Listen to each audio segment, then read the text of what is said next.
Sebelumnya berarti harapannya sudah tahu ya apa yang dimaksud dengan atom, kemudian apa itu unsur.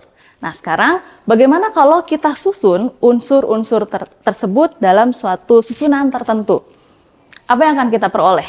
Ya, kita akan memperoleh suatu tabel periodik. Ya. Tabel periodik itu pertama kali dibuat oleh Mendeleev tahun 1869.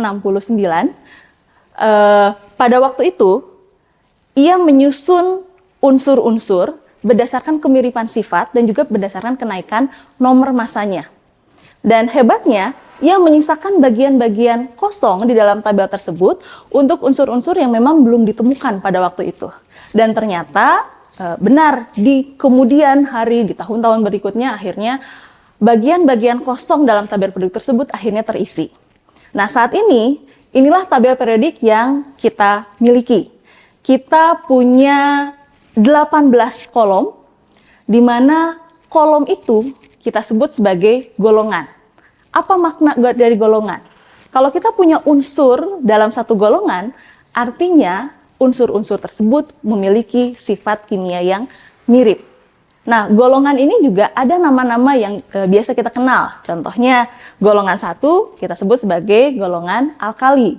Golongan 8A atau 18 ya, saat ini kalau berdasarkan IUPAC kita harus terbiasa ada 18 golongan dari golongan 1 sampai golongan 18. Golongan 18 itu kita sebut sebagai golongan gas mulia.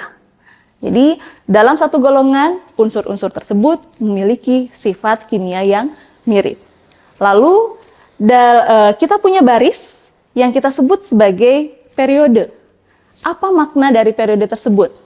Periode tersebut menunjukkan bahwa ada berapa jumlah kulit elektron yang diisi oleh atom dalam unsur tersebut, atau berapa tingkat energi elektron yang diisi oleh oleh atom atau unsur tersebut. Nah, ini bukan hanya sekedar susunan angka dan simbol-simbol, tapi ada banyak sekali hal yang bisa kita gali dalam tabel periodik ini. Jadi ini merupakan suatu peta besar kimia yang kalau kita bisa memahami ini, maka kita bisa memprediksikan sifat-sifat unsur. Seperti apa? Misalnya, kita bisa tahu tren periodiknya. Apakah misalnya itu jari-jari? Kita tahu, oh dari kiri ke kanan, jari-jari makin kecil. Kenapa jari-jari makin kecil? Oh, satu lagi, tadi terlewat.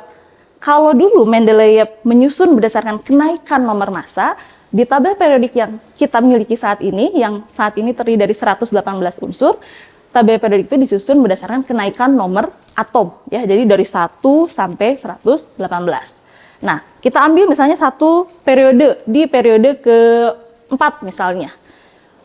Dari kiri ke kanan, jari-jari itu makin kecil. Kenapa makin kecil? Oh, karena dari kiri ke kanan, nomor atomnya makin bertambah. Kalau nomor atom makin bertambah, ingat tadi nomor atom itu menunjukkan apa? Nomor atom itu menunjukkan jumlah proton. Karena protonnya makin banyak, maka elektron terluar akan merasakan tarikan inti yang lebih besar. Karena dia akan merasakan tarikan inti yang lebih besar, maka jarak elektron terluar ke inti itu akan makin kecil. Makanya dari situ kita bisa punya tren, oh dari kiri ke kanan, jari-jari makin kecil. Dari atas ke bawah, sebaliknya, jari-jari makin besar. Kenapa? Yang membedakan adalah periodenya, tingkat energi elektronnya. Sudah jelas, kalau misalnya yang seperti hidrogen, dia ada di periode pertama. Elektronnya menempati orbital 1s. Tapi kalau kita ambil misalnya masih golongan pertama, katakanlah kita punya natrium, dia elektron terluarnya berada di orbital 3s. Sudah jelas, dari situ kita bisa melihat bahwa oh jari-jari atom natrium itu lebih besar dibandingkan dengan jari-jari hidrogen.